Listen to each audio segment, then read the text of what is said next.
If you clicked on this video hoping for a summation of a certain game's mechanical strengths and thematic weaknesses, I'd recommend skipping to the next one.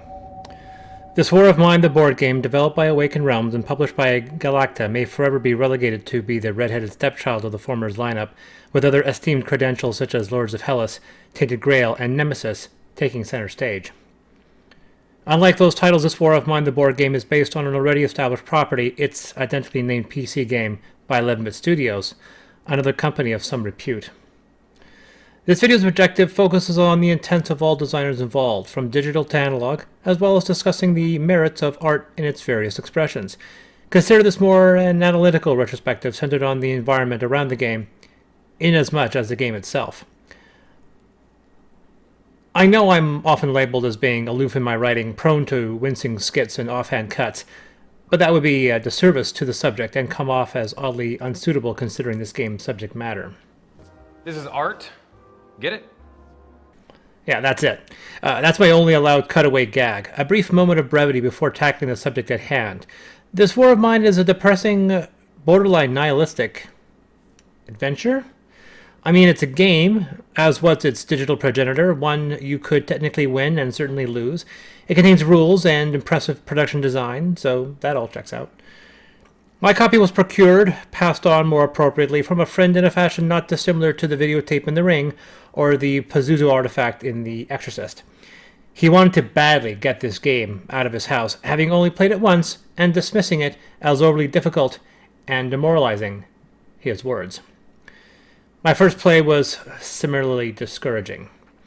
We survived 3 days with no opportunity to climb over the compounding level of negativity and pessimism this game would continually pile on us, so much so that we couldn't even claim the game as being enjoyable. And perhaps that was the point. The book of scripts features coarse language and bleak content, all wrapped in a theme drenched in cynicism and permeated with melancholy, with glimmering moments of pleasure as rare as innocence in combat. This War of Mine, more so with the board game than the video game, brings to question the validity of art when manifested in a form unexpected given modern assumptions. This is art. Get it? I said that was my only cutaway. I didn't say I'd only use it once. We've come to accept movies, novels, and music as possessing artistic merit, but inasmuch as a blank canvas, not every expression deserves that label. And even then, much of it deals with personal opinion and consensus. With that caveat, I'll even concede that if you consider something to hold artistic value, what right does anyone have to criticize? I'll continue this analysis with two provisions. 1. That everything contained in this video involves my personal opinions regarding artistic expression, and 2. When in doubt, I will generally confer to the consensus. For example, Tree of Life, art. United Passions, not art. Princes When Doves Cry, art. The Chicken Dance, not art. Quite a long time ago, art was a singular medium and was defined by the expression of an individual. Some years later, it was accepted that a group of people contributing in differing fields could create in totality a single work. To quote someone on the internet, it is a synergy of many arts: music, writing, painting, sound, acting, sets. They are all different forms of art which dance together to celebrate and manufacture hypnotic masterpieces that we call movies. Cinema is magic in service of dreams. Cinema has the power to bend our views and enlighten our mind. But what about video games? That previous statement would certainly apply, except the late Roger Ebert, an individual I idolized before and would after, and to this day, spoke out against this in one of the few circumstances where I felt he was, for lack of a better term, tone deaf. After one of the most substantial and vitriolic fan responses he had ever encountered, Ebert threw down the gauntlet and reaffirmed his stance. One obvious difference between art and games is that you can win a game. It has rules, points, objectives, and an outcome. Ebert also added that if you were to remove these elements, then it would cease to become a game. Those are things you cannot win.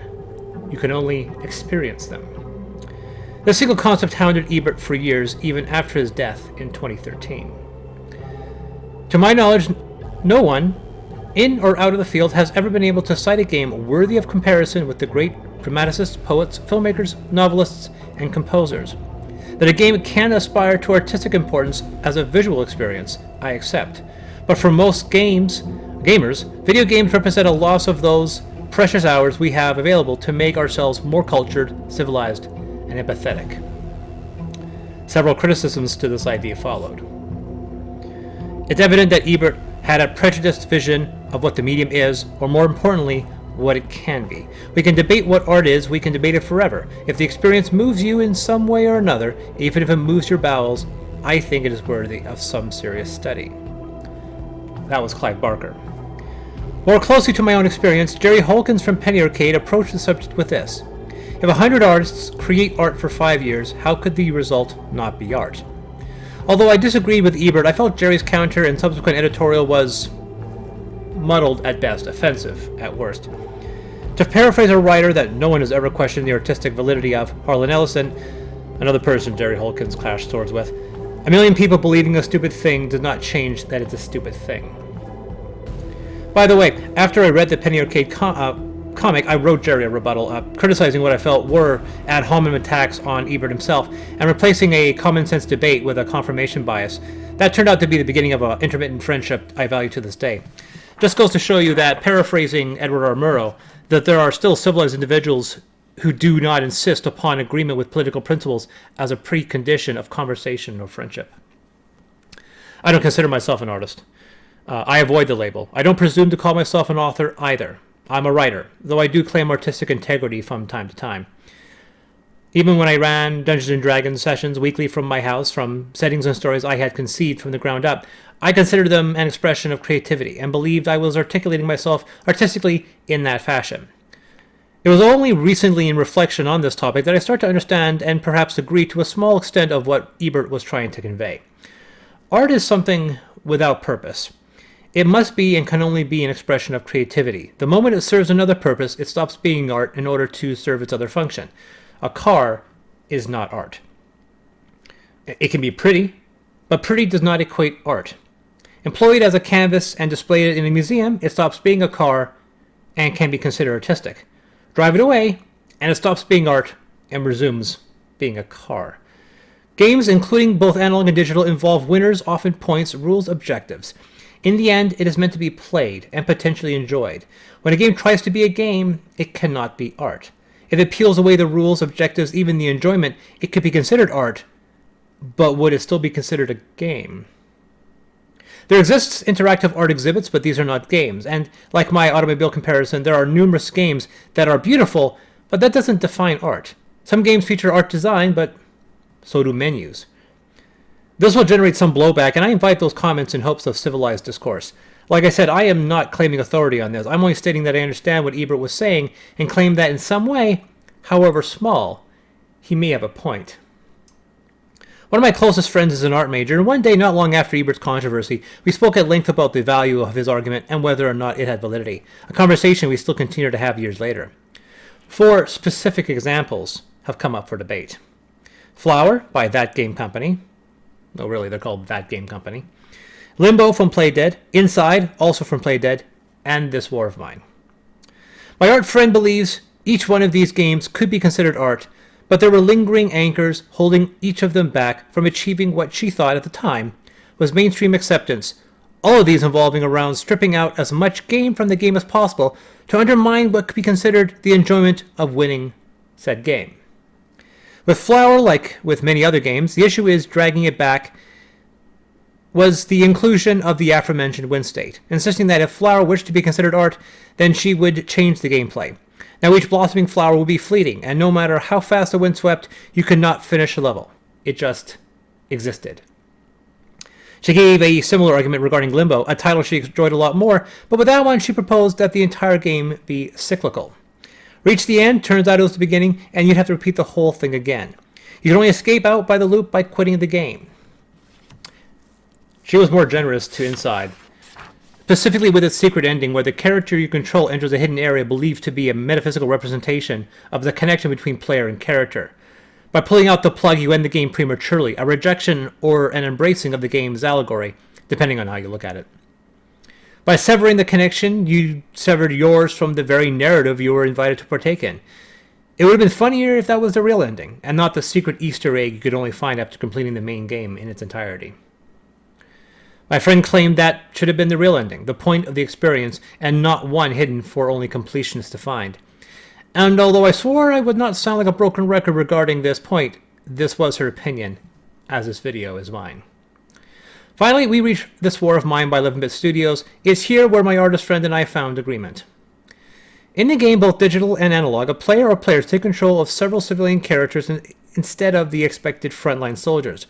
They are huddled in a dilapidated and nearly destroyed house, one that we can expect no one there previously owned. The objective is simple: survive until the randomly determined ceasefire. The game is classed as a roguelike, and per that definition, there are elements in the initiation you have control over, but much of the rest of the game is up to chance, including the arrival and length of winter, the locations you can salvage, and the length of the game itself. You can save your progress, but you cannot reverse time. Choices are permanent, including their consequences. But like I said earlier, art must be art. It cannot serve multiple purposes equally. Any secondary functions must be ancillary, even compromised to serve its purpose as art. If you make a concession to add purpose, a reason to exist other than being art, then it stops being art.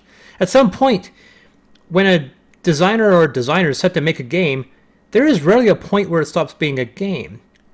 For it to be enjoyable, for it to have a conclusion and objective, it must first be a game, and thus it cannot be art.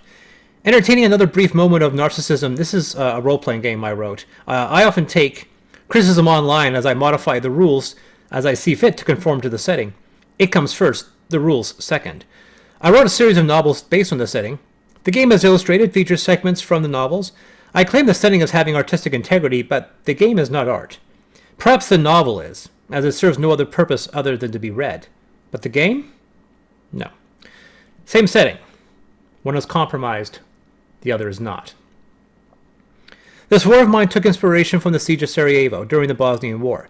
Something distant and unfamiliar to many watchers, but a subject of painful familiarity for the designers given the distance between their home country and Bosnia is less than the width of my home province of British Columbia.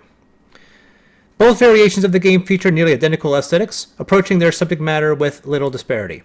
A flat 2D plane of a house with numerous marks of damage, an encroaching bitter cold that can only be initially fought off by burning part of the very house you have taken residence in. Walking outside in the day would surely result in a sniper kill, forcing scavenging under cover of darkness, the second half of a round, where players must choose what are the most essential items to scavenge. However, it's during these moments where the true heart of the game begins to lie. The house is safe. From within, all you can do is build, repair, and hopefully stave off starvation or illness for another day. The house deals with consequences, the consequences of what occurred the night before. What reprehensible act did the singular selected scavenger carry out to ensure the survival of the rest? What traumas did that one individual endure as payment to live another day? Regardless if they were selfish or committed in a sense of humane urgency, where you decide who are the right people to survive the war, those with a chance or those we'll need later. Be the monster so no one else need be. These are some of the points this War of Mine brings up, and I'll discuss at length later if it succeeds or not, and they're points I'm extensively experienced with. The video game was championed by many critics and outlets for its artistic merit. A game that actually feels like being in a war, they said. This game will make you hate yourself. It was billed as being anti-war, one where you loathe the very environments you would run through obliviously as B.G. Blazkowicz. It brings up a thought I often had in regards to the fictional settings in the world embraces. Would you really want to live there? In most situations, the answer is no, and if you disagree and bring up an example other than Star Trek, I'd argue that you wouldn't be the hero of the narrative. That belongs to the protagonist.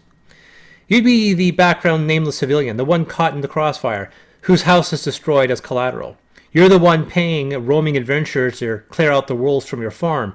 You're unlikely to be the hero. Not everyone lives to 95 like Chuck Yeager.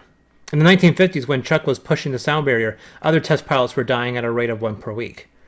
Statistically, you're unlikely to be the exception. The issue with this War of Mine, the video game, is that the characters you control are somewhat exceptional. They do possess an outstanding degree of survivability, and despite what you may presume, you are able to survive attacks both physical and mental without any permanent effects. Know that if you can fill one's belly and warm their body for long enough, tend to their wounds in a timely fashion, anyone can make a full recovery in a matter of days. The challenge is creating that safe space.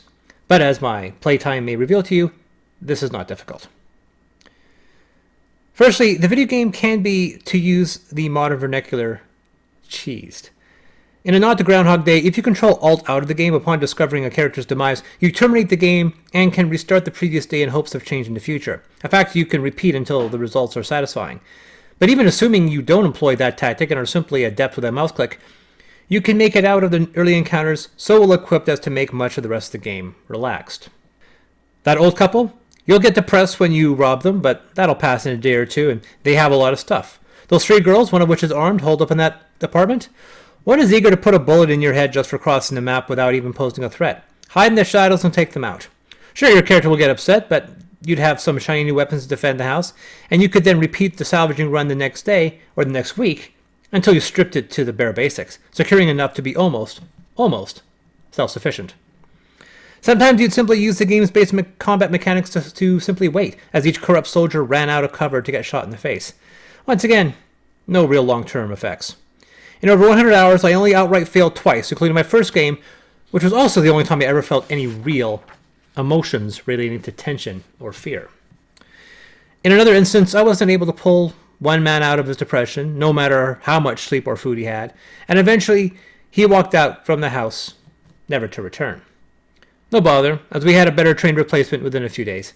And yet the common takeaway from all of these hours of gameplay was that I enjoyed the experience. And this became the ultimate failure as art. To put it simply, 11-bit studios couldn't help themselves. They made a good game. They knew their craft. This wasn't their first title.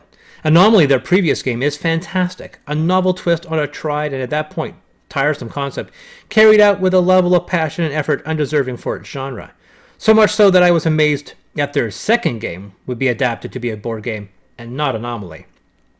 I mean, someone seriously needs to get on this. Anomaly would make a fantastic board game. But to this war of mine, the balance of resource collection and the building of vital equipment, the trading with the conveniently survivable and timely door-to-door merchant, repeating his perfectly cyclical route every 48 to 72 hours. Gain enough, make enough, trade enough, and everyone will be happy. In time, your food supply will be self-sustainable. You'll never worry about fuel or the emotional states of those under your metaphysical ward. You will erect beds, distill your own alcohol, and even barricade yourself against the most ferocious machinations of male monsters. I truly believe the game becomes aware of this, as when you reach a point of rhythm where tedium begins to set in, the game abruptly ends. Congratulations, you survived the war. Here's a quick overview of what happened in an almost callously abrupt bullet point fashion, and how those horrible choices made during the siege didn't really affect you. Regardless of the choices made, if everyone is happy by game's end, these final stories are more or less the same. Ultimately, the success of the game, the satisfaction in playing it, came at the cost of the empathy one may feel towards these sprites running across our screen. I possessed barely a moment's emotional investment in a character, and despite the background and journal entries, they still became defined by their negotiation skills and how big their backpack was. Send Roman first, he's good with weapons. Send up Boris the next day, the man is an ox and could carry a shed on his back if given the opportunity.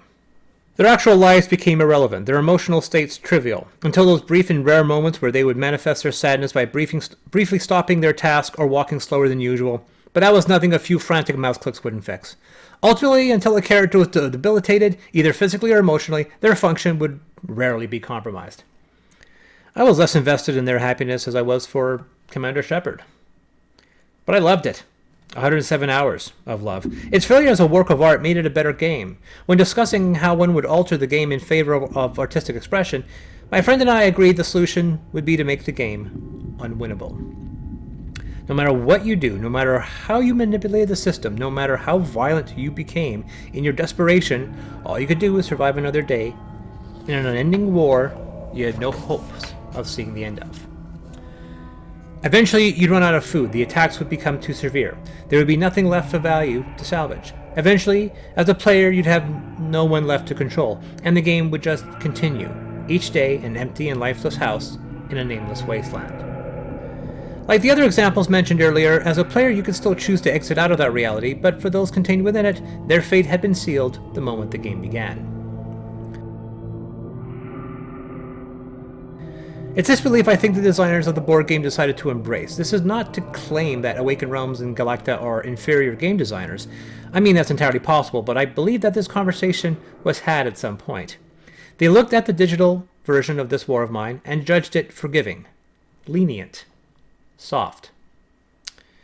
Those optional diary entries in the video game would become unavoidable. The emotional states of the various characters would be impossible to resist, and outside of outright cheating, there would be no point in the game's running time where tedium or relief would settle in.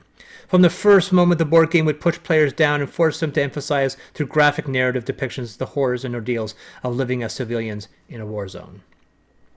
As such, the board game suffers from clunky mechanics, mean-spirited limitations, and unforgiving levels of difficulty in an infuriatingly prolonged running length. Designers knew the game had to run shorter than the average 8 to 12 hours the video game would employ, but even at 3+ hours, the board game is a slog, an ordeal of patience. The box promises at most 2 hours of play, but this assumes you lose the game, as a victory will generally take you as much as 5. The box outright lies to you, offering a false sense of security. How many times did players admit defeat simply out of attrition rather than some singular destructive event? My first 2 times playing this game, we gave up before the last character died from simple mental exhaustion. Instead of fixing this problem in development, designers gave you a way to save your progress so you could set up and resume at a later date. A borderline insane solution to a problem any designer would do everything to avoid. At this point, I have to admit that I don't have the answers to the conundrums I'm implying. These and many other issues could in fact be mechanical flaws, short-sighted design. In the end, the video games mentioned before, Flower, Limbo, Inside, and This War of Mine, have all achieved meteoric critical acclaim and high sales, and this is because despite their drive to be taken seriously as art, ultimately they compromise that expression in order to make their games accessible and enjoyable. And obviously it worked. The board game does not make that compromise, and as a result, the game, as a game, suffers. It is stressful to play. It does not lead to a satisfaction and elation. It ultimately ends in a discouraging and draining exhale, like sticking a needle in a whoopee cushion and just letting the air slowly leak out without a fart. The game almost doesn't want to be played, imposing that 3 to 5 hour running length as another detractor as much as anything. You don't feel the moment of euphoria of returning home with a load of supplies to tackle the next day's chores. You had that with the video game. It was addicting. With a save point reserved for each morning, you'd make it to the evening, secure a valuable stash of needed electric parts, supplies, or wood, return back, and you'd immediately want to start working on building that workshop or that water collector, and before you knew it, the day was halfway over. And you'd have to suffer another evening cycle, one where you'd finally snag that needed component required to craft that heat lamp, which you needed to make that herbal garden, best to get on that the next day, and so on. The board game is not as fun. It is, admittedly, not a good game, but by being so, it might have become truer expression of art. Transformative as it may be, which brings up another issue. Can it stand on its own as art despite being adapted? Does the existence of the video game and its presence as a game more than art hold the board game from reaching that lofty perch? On this, I would disagree and claim the board game could still hold its own, retracing a point made some time ago regarding legal precedent. If you transform something adapted enough, it can stand on its own as an original piece. I said legal, as we have YouTube to thank for this, as it became important for them to define what is original despite employing another creator's content. At which point can that work stand on its own? At the beginning of this video, I used a clip from the video's game trailer. I cut portions out, added a subtitle, and replaced the music. Does it stand as transformative, original? I don't think so, but as a total piece it might. It would be difficult to say.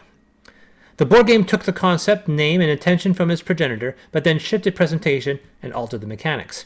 The board game, I have to believe, took the effort to sap the joy out of these experiences. I'll discuss the game's mechanics as I believe I'm obligated to. That's a conceit, by the way, a compromise to add purpose to this video, effectively employing the logic I stressed earlier to define this video as not being art. My loss. The source of most of the story can be found here, the Book of Scripts, containing more narrative segments than I ever encountered in the video game.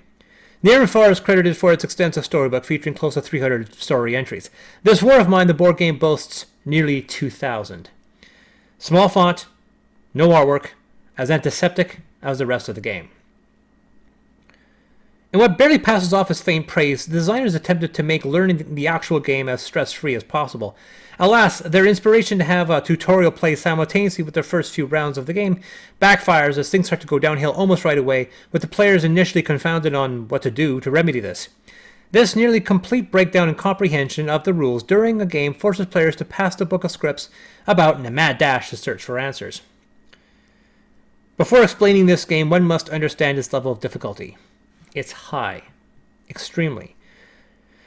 So much so that I spent the previous 4,000 words of this video dismissing its established difficulty as the artistic choice of a board game willing to do what its video game was too scared to take on. But that doesn't change the fact that this game is brutal. And not like Pandemic is brutal until you figure out how to win the game and develop a strategy to turn your 80-20 loss to an 80-20 win ratio. I mean brutal in a way that you can do everything right, follow a proven strategy someone claims is reliable, and be pushed utterly into the dirt in such swiftness as to make you question your understanding of the rules. And once again, in real life, war is rarely fair. In a game trying to convey the chaos of war, the reality of hopelessness, and force players to face an inevitable fate while wrapped in gameplay mechanics you insist must have a solution, then mission accomplished. It can be interpreted as educational, something a teacher would whip out during a lecture and force his or her students to endure, but one where the needs of enlightenment exceed those for enjoyment or fairness. You start the rules with the journal, and as you probably figured out by now, players do not control specific characters, a decision rooted solely to enable the capacity for character death without player elimination. Regardless of player count, draw 3 characters, followed by a level 2 hunger token. Characters by default can take 3 actions a day. These tokens limit that number. The token with the least amount of available actions dictates the number of actions you can take. So here, from the onset, characters are crippled.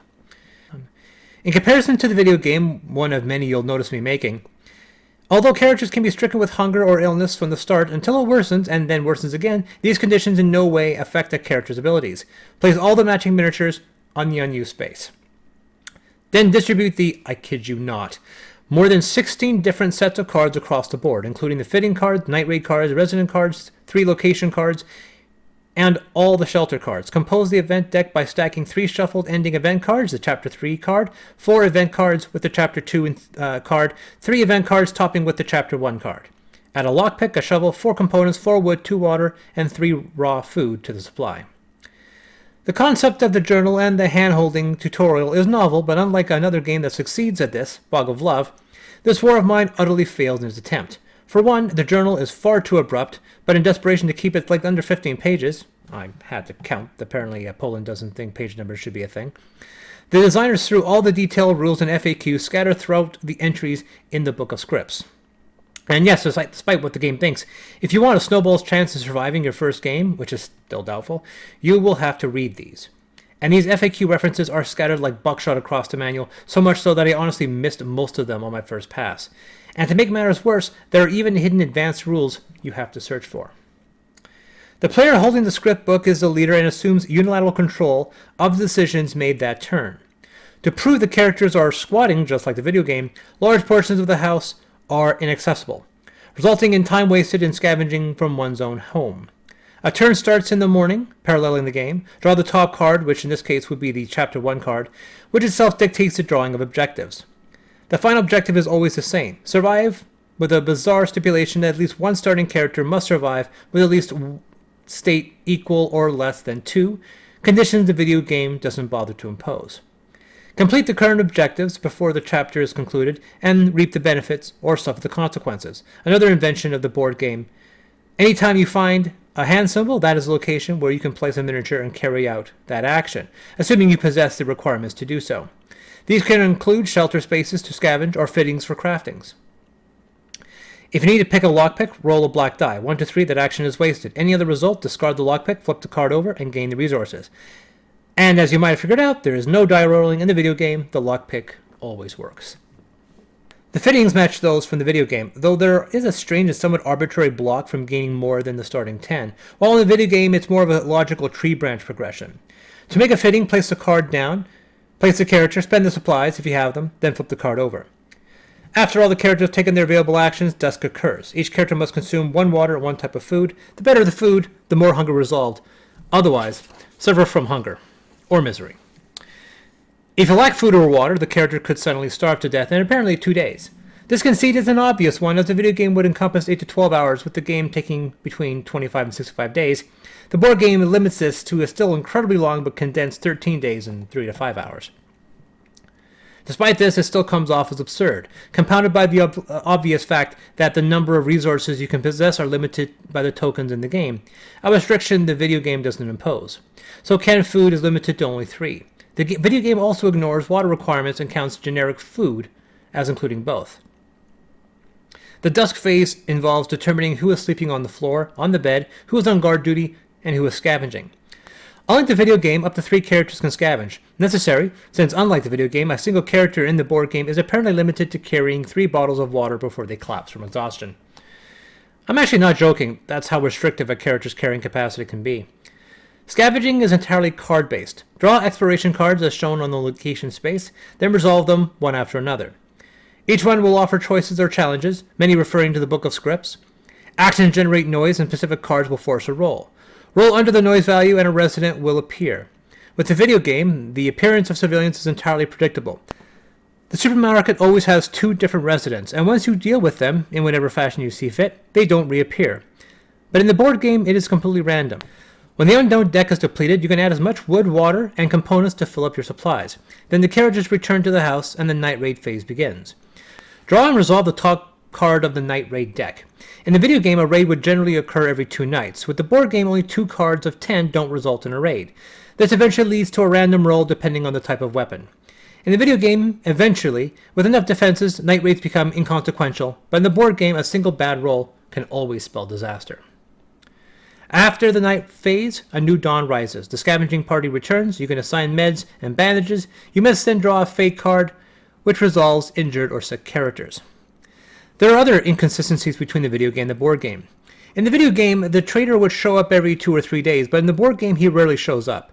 The video game gives you numerous choices of locations to visit, with a relatively predictable set of problems once you arrive there. But in the board game, you can only select one of 3. Additionally, the video game offers several safe locations devoid of residents, while others have predictable residents telegraphed through the selection screen. In the board game, every location, even the quiet house, can suddenly spawn soldiers. It's completely indiscriminate. There's no pattern. Admittedly, the video game becomes predictable. You arrive at the supermarket, you kill a soldier that's about to assault a woman. That location becomes safe afterward. So you return often. But in the board game, you can arrive at the abandoned cottage one night, kill some thugs, return the next day, only to find them there again. There had to have been a better way to have handled the scavenging phase than this. Yes, I know, complete chaos is thematically consistent, but even the video game knew not everything should be up to chance. The Book of Scripts has its strengths, but its constant inclusion becomes tedious after a while. The video game made reading journals and story segments optional, but here you have no choice. There is a lot to love about what the board game is trying to accomplish. And although it took effort to increase its sense of realism over the video game, in order to truncate a still prolonged running length, it laid down unrealistic rules regarding carrying capacity and how debilitating characters are after suffering from the various conditions in the game. The board game is also unforgivingly random, and not just with minor variables, but immediately consequential events that suddenly end the game. Imagine having a good day, acquiring needed food, and then rats eat it all. That's it. Reveal this card at the wrong time, and your deaths are nearly guaranteed. No skill check to avoid, nothing players could do to prevent it. Draw a card, lose the game. While the digital variant implies the characters are robust, strong-willed, and steadfast, the analog portrays them as fragile, depressive, and borderline incompetent. Every character is apparently 3 days from suicide, and I have to believe that was intentional, to walk down a path the video game was unwilling to tread. I must think that, unless I embrace the idea that the board game suffers from a narcissistic game designer who refused to heed the warning from playtesters insisting they took an already somber and challenging video game and made it so considerably darker and more difficult as to make playing it a slog. There is evidence that the board game is flawed. The manual is a mess. Much of the mechanics are clunky in their application. The biggest issue is that players don't control specific characters, and there is no action involving multiple players working together. This War of Mine is effectively a solitaire game. Each round is played by one person, with the other player simply stepping aside, limited to only advice. There's also very useful but an equally annoying app. The app adds another function to the scavenging phase, a timer, a throwback to the video game, but it also adds a noise meter. Literally, the players must remain as quiet as possible as their characters search the location. If they make too much noise, regardless of where the noise counter is, it must be rolled. The timer is set for 180 seconds, but if you complete a scavenging phase before the end, you will be rewarded with additional loot. The microphone is entirely optional and can be turned off. Also, there's a lockpicking minigame to replace the die, and I'll just admit that I despise this. It's entirely reflex-based, involving timing 5 pins perfectly, and if you screw up once, the whole thing repeats. It's inane and amateurish. While the timer adds bonuses and speeds up gameplay, the lockpick lengthens the game with a needless mechanic the video game was smart enough to not implement. However, the app does have the complete script book, but a strange deadness in selecting options can grow frustrating. The ambient music is a nice touch, though. Throughout all of this, I have been focusing on what is assumed to be the standard method of play, the base game you're introduced to. I find it interesting that the easier games are in variations offered after the fact. If it truly wants your first experience to be negative, unpleasant, and only after does it gild itself in a silver lining that, hey, you want an easier variation? This is of course ignoring the fact that this is not a digital video game, and modifying the mechanics through homebrew is an easy affair. You don't have to cheese some loophole or be forced to repeat the day or employ some cracked workaround from cheathappens.com. Players could all simply accept homebrew rules to make winning the game easier, and that could be the only time the game's unflinching approach to its artistic vision becomes compromised. At least the video game possesses some measure of control. But unless you're playing in a controlled environment, like if the game was actually being played at a social event or an art exhibit, or more plausibly at a convention where the game owner was a stranger, a group of friends around a table could unanimously agree to nerf the board game as they saw fit, to alter reality in ways the gods these characters probably worshipped hoped they would. Irony. As players, you control choices and deal with the consequences, but are still bound by the rules of a reality put forth by a greater order, the game's creator. A reality and an order that would act callous and apathetic to the pains of those affected by said rules, despite the pleas for emancipation from such a merciless system, but one where those with lesser power, the players, could easily and without repercussions alter the fabric of time and space to ensure survivability. Players may not be demigods or theistic entities, but just manifestations of powerful international entities able to step in and fix the problems, but don't. Not unless they break from the limitations that may be imposed by their own insistence on following the rules. Maybe, just maybe, the game wants us to break the rules, to act as the greater power, to step in to save people from a system that would destroy them. Would we then look to the real world and wonder, could we do the same? Could we intervene? Of course we could. But do we? Many of us don't. This war of mine not only places us in control of the actions of civilians in wartime, but also in the metaphorical sense of the means to alter the very world around it, to alter the rules to make survival easier. Of course, maybe I'm just spouting that off to make myself feel better. Justification to ensure a game could actually be enjoyable, or at least one that I enjoy. For one, I'd actually allow players to select whichever characters they want rather than have it random. That's an easy start. Fate cards could impose a roll to make characters worse, 1 to 5 to remain stable, 6 to 10 to make it worse. The same goes for negative effects found in the spirit entries on cards. The video game offers a possibility for a quiet night. Instead of always drawing a night raid, rolls before, 1 to 5 for a quiet night, 6 to 10 to draw a night raid card. Additionally, I wouldn't have misery negatively affect the number of available actions until reaching level 4, and I'll explain why in about 300 words. There is another aspect, a deeper flaw the game is ignoring, altogether a basic thematic and ideological disagreement. One of the common fates for characters in this war of mine involves an emotional breakdown, leading to severe depression and eventual suicide. I've had people abandon me in the video game, but no one has ever killed themselves, and that moment of abandonment I spoke of earlier, well, they didn't die. The epilogue revealed that they survived the war as well. But the board game brings to light the unfortunate connection between war and suicide, but then makes the wrong conclusion. With the book of scripts, there are around 50 entries regarding the removal of characters from the game, although a handful involve the aforementioned walk out into the dark street to perhaps never be seen again. A large number involves the character's ultimate madness. They slit their wrists, they eat a bullet, or strangle themselves, displaying the body for their friends to later find and suffer from. The problem stems from statistics that show suicide rates dropping during times of war. An aspect of human nature. People have a tendency of banding together, of working towards a common goal, and by a general rule are unlikely to commit acts of selfish as suicide, especially in the presence of others. It's a statistical anomaly, which honestly pops up more times than it should. Moreover, those who already suffer from severe depression tend to act more calmly than others under heavy pressure, because they already expect bad things to happen.